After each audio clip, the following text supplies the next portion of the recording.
시장의 이슈를 하나의 시각이 아닌 다양한 방면에서 분석해드립니다. 투데이 분석이고요. 오늘은 벤자민 투자연구소 신일섭 소장 모셨습니다. 어서 오세요. 안녕하세요. 오늘은 분장 바꿔 오셨나요? 네. 오, 저번에 분장 안 바꿔 오셨잖아요. 네네. 그런데 시청률이 굉장히 잘 나왔거든요. 시청률 그래서 역시 분장이 중요한 게 아니라 소장님이 중요하다. 다시 한번 깨닫게 됐습니다. 네, 분장은 중요하지 않다니까요. 그러니까 소장님이 중요해요. 그렇다고 막 나올 수는 없지만 결국 네. 오늘도 잘 저기죠. 부탁드립니다. 자, 그러면 분장 얘기를 이걸 또 어떻게 연결해야 되나요? 그냥 딴 얘기 잘못 하겠습니다. 말했어요. 근데 고생하시는 그 메이크업 아티스트 분들의 노고를. 예. 화면으로 보고 계실 겁니다. 네. 오늘 첫 중요한 게 번째 아닌 이슈 게 한번 아닙니다. 바로 이제 진행을 해보죠. 어떤 거냐면 최근에 이번 주에 특징이 있는 게 뭐냐면 이 따상이 나타났어요. 맞아요. 예, 스튜디오 비르라는 종목과 이제 꿈비. 공교롭게도 약간 이제 컨텐츠 쪽일 수도 있다라는 생각이 드는데 물론 뭐 꿈비 같은 경우에는 유아가구 전문 기업이긴 하지만 IPO 시장이 다시 살아나는 거 아니냐라는 얘기들도 나오고 아니면 이 기업마다 이제는 조금 옥석가리기다. 오아시스 같은 경우에 또 공모가 하단에서 조금 실망스러운 청약 결과가 나왔는데 소장님 이거 IPO 쪽 내지는 뭐 스튜디오 미르나 뭐 꿈비와 관련된 얘기들 같이 해볼까요? 어떻게 보세요? 근데 개인 투자분들이 뭐 얼마나 저거를 잡을 수 있었는지는 모르겠는데요.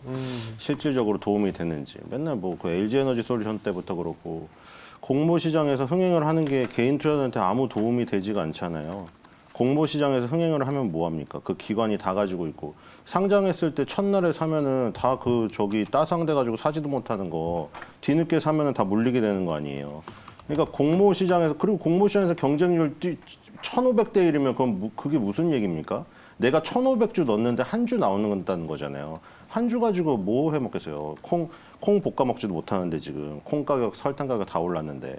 그러니까 지금 그 뭐 개인 투자들의 비율을 늘려준다고 하는데, 그러니까 저는 뭐 이거 기업이 뛰어난 것도 있는데 지금 시장 상황이 저기잖아요. 지금 뭐 대여들이 없잖아요. 지금 그러니까 뭐 예를 들어 그런 거죠. 내가 대학교나 고등학교를 나가지고 프로야구에 입단을 하는데 이제 부모님들은 최고의 계약금을 받기를 원하잖아요. 네. 근데 거기서 돋보이길 원하기 때문에 예를 들어 그 대학 동기에 뭐 추신수, 류현진이 같이 들어온다고 하면은 가기 싫어요. 왜냐면 내 아들이 스포트라이트를 못 받으니까.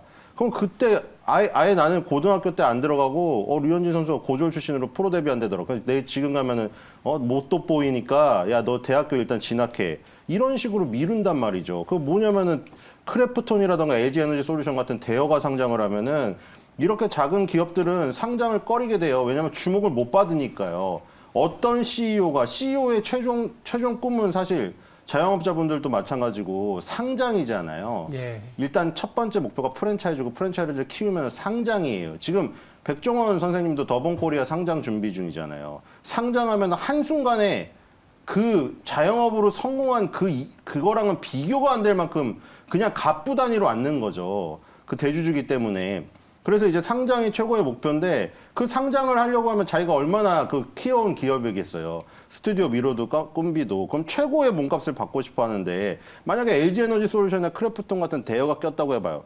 그럼 거기서 어떻게 빛을 볼 수가 있겠어요? 공모 경쟁률이 낮게 나오겠죠. 그러니까 뭐 나중에 아까 그 얘기 공모를 하고 나서 뭐 높게 나오든 낮게 나오든 일반 투자자랑 상관이 없이 공모 시장은 대주주랑 기관의 입장에서 생각을 해야죠. 대주주랑 주관사 입장에서 어떻게 하면 수익을 많이 일으킬 것인가. 흥행을 시켜야잖아요. 흥행을. 그러면은 나보다 돋보이는 애가 있으면 안 돼요. 나보다 돋보이는 애가 없을 때 들어가야 되고 또 시장도 좋아야 돼요. 근데 지금 그게 딱 맞아떨어진 거죠. 대여들은 몸을 살리고 다 밀었는데 그쵸? 지금 CJ 올리브영부터 시작해가지고 그 또 뭐였죠? 그 큰 거 있었죠. 큰 대기업들의 상장이 다 철회 연기된 이 상황에서 지금 당연히 거기서 뭐 시장의 판단을 민감하게 다 누가 그걸 맞췄겠어요? 시장이 지금 딱 여기서 V자 반응할 것이라는 것을 그냥 시장이 안 좋고 경기가 침체된 것 같으니까 다 밀었죠. 그러다가 이제 틈새 시장으로 이 중소기업들이 다 들어갔는데 그 중에 이렇게 경쟁률 잘 나오고 이런 기업들 같은 경우에는 빛을 발하고 있는 거죠. 대여들도 없는 상태에서 들어가가지고 지금 완전히 포커스가 여기에 나한테 맞춰줄 수가 있는 거잖아요. 그러니까 지금 이런 상황은 뭐 이 기업들이 자체적으로 좋은 것도 분명히 있겠지만 그 비율을 정확히 나눌 수는 없죠. 그걸 어떻게 알겠어요? 미스터 마켓만이 알겠죠. 하지만 분명히 이 시장에 혼자 돋보일 수 있는, 몇몇이 돋보일 수 있는 기회를 포착했다. 그걸 정말 포착을 했는 건지 아니면은 굉장히 이 우연적인 상황 속에서 그렇게 흘러가서 운이 좋았는 건지는 그거는 뭐 몇 대 몇으로 가릴 수가 없습니다. 제가 허참시도 아니고요. 그렇기 때문에 네, 지금 어쨌든 좋은 상황을 맞이한 데다가 그래서 지금 뭐 기업의 그 내용도 좋았고 그래서 지금 양시장을 다 잡은 거예요. 공모 시장에서도 청약 흥행을 했고요. 지금 스튜디오 미르랑 꿈비는 공모 시장에서도 경쟁률이 수백 대 수천 대 1이 나왔어요. 그런데 그렇게 해서 공모가 밴드 상단으로 공모가 확정되고 데뷔를 했는데도 따상을 갔다 이거죠. 거기까지는 제가 보기에는 좀 그 영향, 좋은 영향을 받지 않았나. 대여들이 사라지고. 그럼 이 오아시스는 어떡하죠? 오아시스는 이제 내용을 봐야죠. 그렇죠? 오아시스는 솔직히 모르겠습니다. 아, 근데 네, 이제 응원합니다. 물론 그렇지만 이 스튜디오 미러나 꿈비가 상장을 해야겠다라는 당시에는 시장이 이렇게 좋아질 줄 몰랐거든요. 네. 그러니까요. 그 그건 기업 뭐 자체 그리고 저기 몰랐는데 기사를 보니까 따님하고 같이 쓴 그 뭐 기사가 있더라고요. 그 아이스크림 뭐 땡땡 해서 그때 당첨되신 아이스크림 거예요. 먹었나? 근데 왜 제가 이 얘기를 드리냐면 스튜디오 미르 같은 경우에도 이제 애니메이션 쪽에서 컨텐츠로서의 경쟁력을 보여준 거 아니냐라는 거고 한 가지 의아한 거는 꿈비 같은 경우에는 이제 유아용 매트나 이제 그 뭐죠? 가림막 뭐 예를 들어서 그 침대 이런 거를 만들거든요. 근데 우리나라 출산율이 이렇게 안 좋은데 이렇게 그 꿈비가 진짜 따상을 할 만큼의 아이템이었나라는 좀 의아함도 있었는데 그 기업들로 봤을 때는 어떻게 보세요? 그러니까 그 중장기적인 이제 다른 얘기죠. 계속 뭐 스포츠 얘기를 드렸지만 이 지금 상황은 어디까지냐면은 계약금을 받고 입단하기까지 그리고 입단하고 나서 약 6개월에서 1년 차까지 얘기예요. 이 지금 얘기는. 그러니까 거기서 뭐 아까 전에 말한 대로 부모님이 전략이 너무 잘 통해가지고 나랑 그 같은 학년에 있는 대여를 딱 피하고 대학교를 딱 갔더니 대학교 4년 졸업하고 딱 갔는데 이게 웬일이야. 나랑 내 아들이랑 동기였던 놈들은 다 그 4년 전에 저기 입단을 해가지고 다 갈렸는데 다 그래가지고 못하는 애들하고 딱 이제 나가게 된 거예요. 그래서 내 아들이 돋보인 거예요. 내 아들이 실력이 탑은 아닌데. 그래서 계약금을 너무나 잘 받았어요. 그리고 딱 들어가가지고 이제 첫 경기, 두 번째 경기 해가지고 6개월 전반기 돌 때까지 성적이 너무 좋았어요. 그 다음부터는 정말 이제 프로야구의 적응, 그리고 그동안의 포텐셜이 터지느냐 마느냐. 그게 있어야 이제 저 선수로 가는 거죠, 계속. 근데 여기까지는 이제 이렇게 됐으나, 뭐, 꿈비나 이제 스튜디오 미러가 이제 그 내용에 따라서 이제 움직일 수가 있겠죠. 근데 지금까지는 이제 그런 기세로, 그런 어떤 아까 전에 어떤 운이나 아니면 이런 시장의 상황들, 이런 것 때문에 일단 요런 상황이 펼쳐지고 있다. 뭐 당분간은 펼쳐질 수 있겠지만 이제 그 내용에 따라서 행동이 되겠죠. 거기에 뭐 이제 뭐 보호예수 물량이 풀리거나 이러면서 어떤 변동이 생기겠죠. 근데 그런 거를 모두 다 예측하기에는 참 이 변동성이 상당히 큰 기업이기 시장이다. 때문에 예측 불가죠. 이런 것까지 다 예측하면 그러면 공모 시장마다 따라다니면서 이런 것만 다 그러면은 3개월 만에 주식 접을 수 있지 않겠습니까? 뭐를 평생을 하고 있겠어요? 그래도 혹시 꿈비를 들고 계신 분들도 있으실 거 아닙니까? 그분들께서 수익을 챙기려면 언제쯤 매도를 해야 될까요? 뭐 그거는 근데 다 개인적으로 틀리니까요. 그렇죠? 개인적으로 뭐 원하는 뭐가 있을 거 아니에요. 아니면 뭐 보는 지표라던가 뭐가 있을 거 아닙니까? 그래서 뭐 그거를 해서 판단하면 될 것 같아요. 뭐 여기서 뭐 기술적 뭐 그런 거를 다 말씀드릴까요? 네. 그냥 뭐 자기 과열 지표 있잖아요. 근데 맞습니다. 이거 지금 일봉이니까 그쵸. 봉이 이제 하나 나왔잖아요. 그래서 뭐 지금 5월 이동평균선이라던가 이런 게 형성이 5일 이동평균선이 형성되려도 5번이 있어야 되잖아요. 봉이 5개 나온 다음에 그 5일의 평균을 이동한 평균을 그려놓은 게 이동평균선이잖아요. 그게 나와야 뭐가 되는데 그럼 이제 분봉에서 30분봉으로 대응할 수밖에 없다는 거죠. 단기적으로는. 30분 봉에서 20분 선을 깨면 급등한 거는 팔면 되겠죠. 뭐 그런 식으로 그렇게 단기적으로 한다면. 네. 그다음에 이제 일봉이나 주봉에 이제 이동평균선이 형성되기 시작하면은 그거를 지지선이나 저항선으로 판단해서 생각을 하고 거기다가 뭐 보조 지표까지 하면은 뭐 RSN이나 MSC나 그 잘 안 써가지고 그 다음에 이격도나 이런 거를 보면서 이격이 너무 벌어졌거나 과열권에 진입을 하면 이 신규 매수는 보류를 하고 거기서 이제 다시 뭐 저점으로 과열이 식은 상태가 신호가 나왔는데 내가 본 이동평균선에 또 닿았다. 그러면 또 매수를 하고 뭐 그런 식으로 진행을 하면 되겠죠. 네. 네, IPO 시장 전반적인 핫한 이슈들에 대해서 첫 번째 주제로 다뤄드렸습니다. 두 번째 주제 저희 화면으로 함께 만나보시죠. 테슬라가 3월 1일이죠. 마스터 플랜 3를 공개합니다. 공개 앞두고 2차 전지주들의 질주가 나타나고 있는데 전망 어떻게 보시나요? 네, 2차 전지는 또 살아났네요. 그래서 네. 참, 네, 제가 뭐라고 할 말이 없는데, 자, 이거 기술적으로 깰 것 같았는데 거기서 살려내버리니까, 왜냐면 에코프로비움 LNF가 다 거기서 살짝 깼는데 완벽히 깬 건 아니라 확정이 안 됐는데 거기서 살려버리더라고요, 다시. 그러니까 지금 닝더스타이나 테슬라라든가 이런 거는 깨트리고 밑으로 갔다가 올라오니까 그 정도 깼으면 LNF나 에코프로비움도 깰 줄 알았는데 안 깨더라고요. 그러니까 깼는데 그걸 바로 만회를 시켜버리니까 바로 추세가 복귀돼 버리니까 또 살아났어요 지금. 이렇게 되면은 그러니까 지금 뭐냐면 LNF도 마찬가지고 지금 닝더스타이나 테슬라처럼 완전히 깨지가 않은 게 봉은 선을 깼잖아요.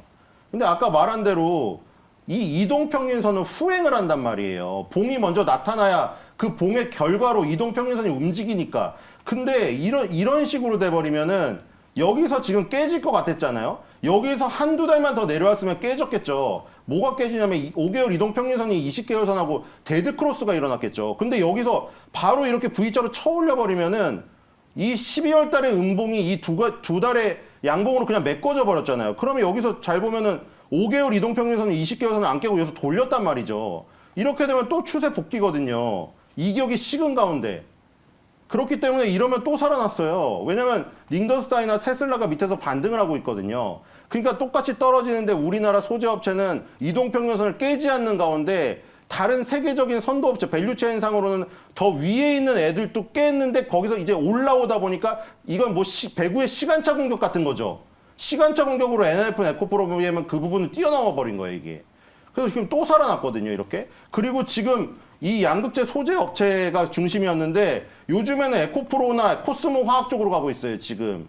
이 폐배터리 재활용 쪽으로 가고 있단 말이죠. 그러니까 이게 계속 확산이 되고 이 기세가 죽지 않다 보니까 워낙 강합니다, 지금. 그래서 뭐 섣불리 지금 코스모학이나 지금 에코프로를 보고 이게 어디서 끝날 거라고 예상할 수가 없잖아요. 에코프로는 뭐 이격이 벌어졌다고 하지만 코스모학은 이제 또 시작이거든요.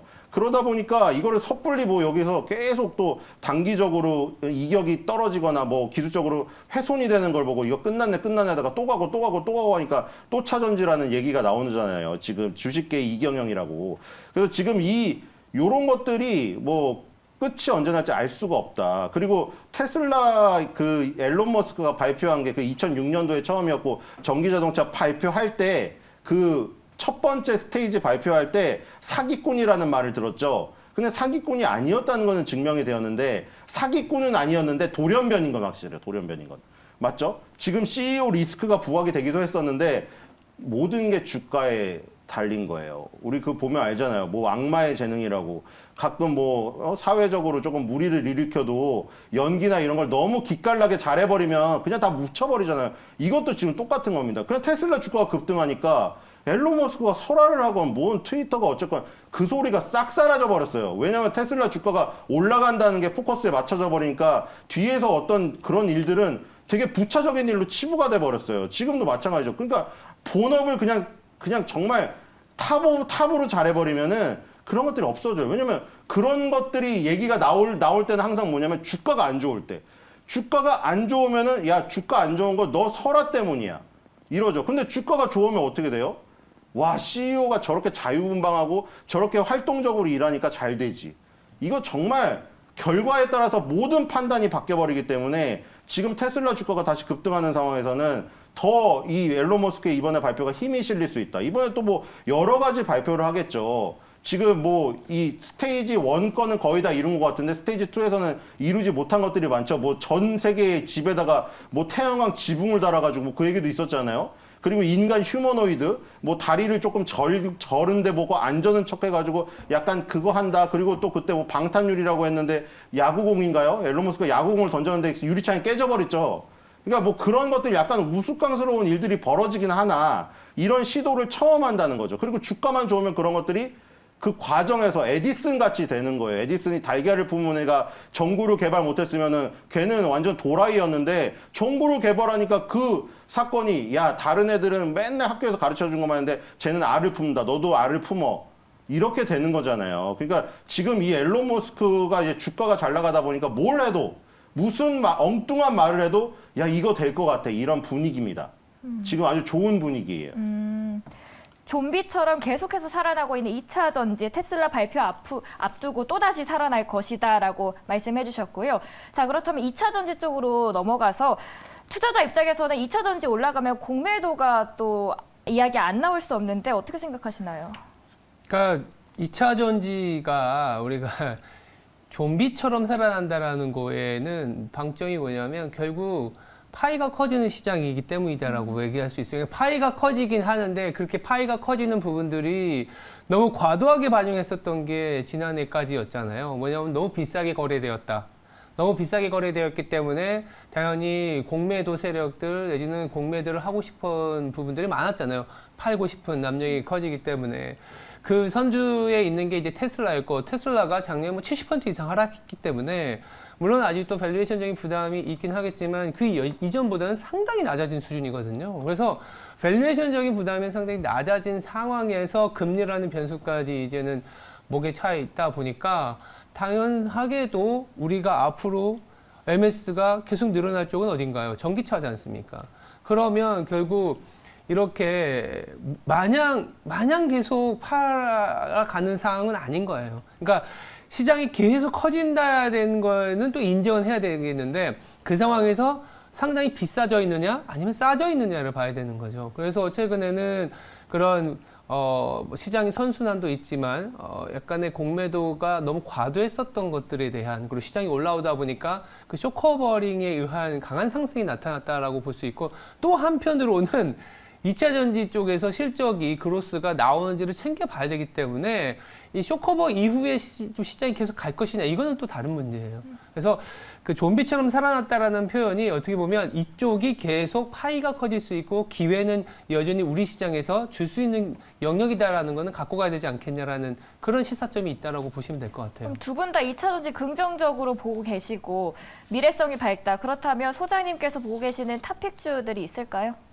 2차 전지 안에서. 네, 저는 사실 2차 전지 싫어하는 거 다들 아시잖아요. 반도체를 하고 좋아하는 거를. 근데 2차 전지 그 개인적인 경험 때문에 그런 건데 저는 근데 뭐 전기차가 그렇다고 제가 싫어한다고 무시할 수는 없는 지금 그렇죠. 상황이죠. 지금 강봉 리튬이라던가 그 지금 사실 밸류체인 상당히 무너져서 저는 우리나라도 무너질 줄 알았거든요.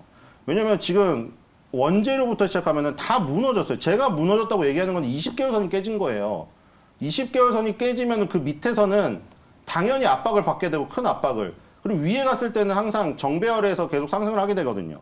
지금 강봉 리튬이 이미 2022년 초 들어서면서 급락을 해가지고 지금 거기를 깼고요. 확인까지 했죠. 올라치려다가 지금 저점이 고점으로 된 걸 확인까지 했죠. 그래서 강봉 리튬이 무너졌고요. 세계 1위의 리튬 회사입니다. 그 다음에 CATL이 1위죠. 중국까지 합치면은. 지금 닝더스타이도 마찬가지예요. 그 과정을 똑같이 겪었어요. 20개월선 꺾은 다음에 10개월선 머리 받고 밑으로 내려갔죠. 테슬라도 마찬가지입니다.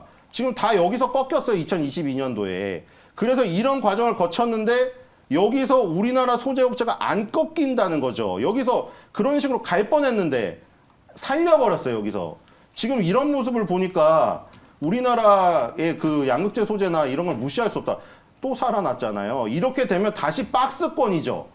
이 박스권 하단부가 완전히 무너지지 않아 버렸으면은 이런 식으로 돼 버리면은 어떻게 되냐면은 이게 장기 박스권에서 만약에 이 밑이 깨지지 않잖아요. 그러면 이게 위로 폭발하면은 힘이 이만큼이 나와요. 예를 들어서 여기서 대충 정확한 수치만 여기 선이 그어져 있죠. 여기 칸이 그어져 있잖아요. 대략적으로 5칸 정도 상승했죠. 밑에서. 그럼 여기 위에서부터 또 5칸을 상승할 수 있어요. 이게 지금 이 횡보가 거의 1년 반짜리 횡보거든요. 전부 다.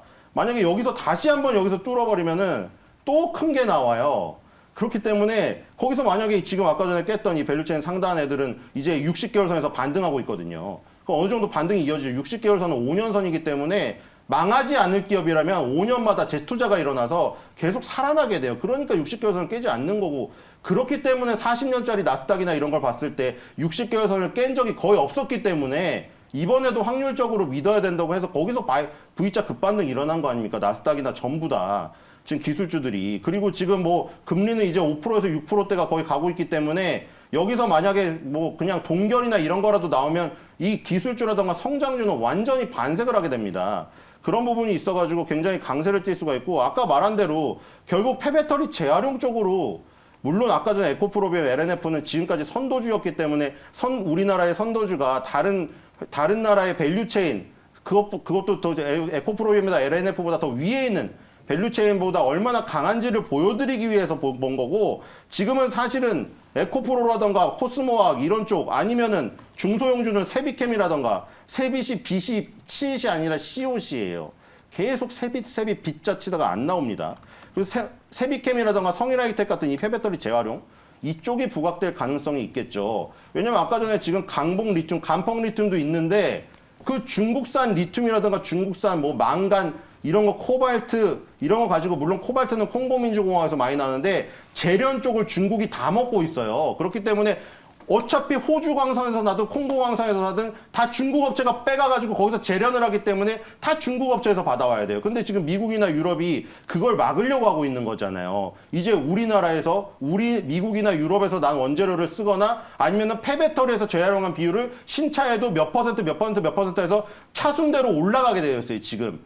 앞으로는 새로운 신차가 나올 때도 폐배터리에서 재활용한 소재를 몇 프로 정도 강제로 써야지만 거기 그 나라에서 팔 수 있게 이것들을 제한해놨기 때문에 앞으로 중국산 쪽은 비중이 적어지겠죠. 그럼 우리나라는 그렇다고 광산이 뭐 활발한 것도 아니니까 파낼 수가 없으니 우리나라 그럼 폐배터리 재활용이 커질 수밖에 없겠죠. 그래서 IRA법이라던가 미국의, 유럽의 IRA법을 뚫어야 되니까 이쪽에 힘이 실릴 수밖에 없겠죠. 그러니까 세비캠, 성일하이텍에 LG화학, 뭐 LG에너지솔루션, 삼성 SDI들이 들어와가지고 우리랑 손잡자 이렇게 되는 거 아닙니까? 이쪽의 기술력 때문에. 그러니까 지금 앞으로는 만약에 더 확산이 되고 순환매가 더 길어진다고 하면은 폐배터리 재활용 쪽, 이쪽이 더 부각이 되지 않겠느냐, 이런 생각이 듭니다. 그래서 성일하이텍이나 세비캠이 신규 상장주이긴 하지만 신규 상장주의 변동성 아시죠? 그 아까 전에 뭐 계약금 많이 받고 들어와도 금방 은퇴할 수도 있고, 계약금 많이 못 받아도 흥행할 수도 있고, 그건 알 수가 없어요. 도깨비인데 어쨌든 이 내용 자체가 좋기 때문에 지금 박스권 상단을 뚫으면 다시 한번 시세가 나오지 않을까, 이런 생각이 듭니다. 예, 결국은 2차 전지에서 지금은 이제 폐배 배터리 쪽을 보자라는 걸로 마무리 짓도록 하겠습니다. 세 번째 이슈까지 한번 짚어볼게요. 5G 얘기를 좀 안 할 수가 없는데, 삼성의 5G 기술이 일본의 통신사에 장비를 공급한다. 5G와 관련된 통신 장비 또 뭐 이렇게 뭐 순환매의 또 대상이 되는 거 아닌지 한번 짚어볼 필요가 있습니다. 소장님, 이 부분은 또 어떻게 보세요? 네, 뭐 시장에서는 6G를 미리 봐야겠죠. 그렇죠. 지금 삼성 리서치에서 6G 이미 몇 년 전부터 연구하고 있고요. 이번에 뉴스 보니까 에릭슨 출신, 이 에릭슨 유명한 통신회사죠, 스웨덴에. 거기서 스웨덴 인사를 또 영입을 했습니다. 에릭슨의 기술을 이제 삼성의 6G에 어떤 그 반영을 하기 위해서 삼성 리서치라는 리서치 회사가 있는데 거기서 계속 연구를 하고 있어요.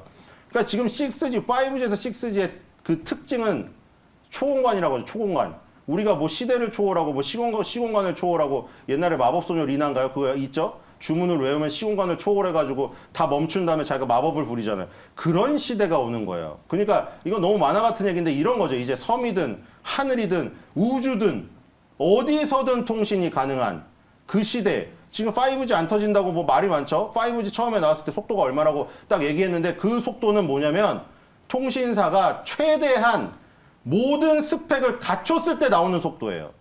근데 딱 막상 뚜껑 열려보니까 통신사가 그만큼 투자의 가치가 효용성이 떨어졌던 거죠. 그러니까 투자를 계속 미적미적하고 기지국을 안 심고 있었던 거죠. 그러니까 사람들이 5G가 왜 안 터지냐고, 요금제는 8만 원짜리, 9만 원짜리 쓰고 있는 게 열받아서 4G LTE로 돌아가고 있는 거 아니에요. 그러니까 지금 6G가 오면은 이 음영 지역이 없어요. 무슨 속도가 빨라진다는, 뭐 5에서 6G로 가니까 숫자가 커서 4G에서 5G로 갈 때처럼 그렇게 극적으로 갈 것 같지만 그게 아니라 6G는 음영 지역을 없애주는데 의미가 있는 거예요. 그러니까 앨런 머스크가 그걸 선점하려고 하늘에다 촘촘히 박아놨죠, 지금? 스타링크를? 하늘에다 거미줄처럼 스파이더맨처럼 촘촘히 박아놔가지고 어느 곳에서도 남극에서도 북극에서도 아프리카 오지에서도 어디서든 통신이 터질 수 있게 하는 겁니다. 그러니까 거기서 결국 나오는 건 뭐겠습니까? 저궤도 위성, 에리오라고 불리는 그 부분이겠죠. 저궤도 위성에서 촘촘히 박아놓은, 물론 스타링크가 좋은 지역을 다 차지했기 때문에 스타링크가 안 차지한 위로 가야 돼요. 그러니까 엘론 머스크가 선점을 했으니까 불리하지만 어쨌든 2, 3등이라도 꽂는 게 지금 중요한 거죠. 결국 저궤도 위성 사업이 지금 뭐 삼성전자 5G 뭐 이재용 부회장이 뭐 등산을 하면서 계약을 맺었네 어쩌네, 이거 여기서 생각을 해야 될 게 삼성 리서치에서 6G를 연구하고 있고 이 엘론 머스크는 스타링크를 이미 다 박아놨다. 그리고 5G는 어물쩍 넘어가면서 오히려 통신사도 6G를 바라고 있다. 네. 이런 것들. 결국 6G 쪽으로 더 집중해서 보자. 앞서가고 있는 부분들에 대한 얘기들도 넘어가자라는 거기 때문에 우리나라의 6G 관련돼서는 어떤 걸 봐야 돼요? 우리나라는 뭐 저궤도 위상 하나밖에 없죠. 인텔리한 사람들이 좋아하는 인텔 알죠? 인텔 회사도 아니고 어쨌든 이 지금 영국의 원앱이라는 회사가 원앱이 파산하려고 했는데 영국 정부가 살려줬죠. 그리고 영국 원앱이 스타링크 다음 타자예요. 엘론 머스크가 스페이스 X도 꽂아가지고 먼저 했고 저기 위성도 먼저 꽂아버렸잖아요. 엘론 머스크는 그냥 무시할 수가 없어. 저 사람이 헛소리라고 사기꾼이라고 그래도 뭐든지 뭐 다 먼저 하고 있잖아요. 그리고 맞아요. 그게 이루어지면은 이제 사기꾼에서 황제로 칭호가 바뀌는 거예요. 사람들은 그렇게 태세 전환을 하는 거예요. 태세 전환을 하는지 그 얘기를 하는 사람들이 뒤로 빠진 건지 모르겠으나 여론은 그렇게 움직이고 있다. 그렇기 때문에 저궤도 위성도 스타링크가 다 박아버렸는데 그 바로 위에 같이 저궤도라고 불릴 수 있는데 저궤도보다 저 궤도 안에서 스타링크보다 위에 조금 윗부분을 먼저 차지한 게 영국의 원앱이고 영국의 원앱이 파트너로 선택한 게 우리나라의 인텔리안이에요. 그렇기 때문에 저궤도 위성 쪽 음영지역을 아주 우리 아파트도 신축 아파트 지어놨는데 통신 안 터진다고 관리사무소에 항의하고 이러는 사람들 많잖아요. 그게 통신 기지국이 영향이 안 미쳐가지고 안 터지는 거예요. 그렇기 때문에 이런 아파트에서도 안 터지는데 이제는 남극 북극. 제가 이 미래를 예측해 보면은 엘론 머스크는 100% 남극이나 북극 가가지고 펭귄 옆에서 통화를 하면서 나 여기 터집니다 트위터에 올릴 겁니다. 진짜로. 오케이. 알겠습니다. 그 6G 시대가 그 트위터가 올라오는 순간이면은 이미 저궤도 위성 업체는 주가가 한 날라가 두세 배 있다? 가 있을 것 같아요. 오케이. 인텔리안 테크를 조금 보자라는 걸로 마무리해 보겠습니다. 진짜 트위터 올라오면 도 닦으셔야겠어요. 네, 뭐 그럴 가능성 저도 있다고 보고 있습니다. 네, 아니, 그리고 고를 하십니까는 싫어합니다. 위성 안에서는 인텔리안 테크 말씀해 주셨고요. 2차전지 안에서 폐배터리 쪽 보시면서 지난주에도 말씀해 주셨던 세비캠 참고해 네. 보시면 좋을 것 같습니다. 지금까지 투데이 분석 시간이었고요. 벤자민 투자연구소 신일섭 소장 함께했습니다. 말씀 감사합니다. 감사합니다.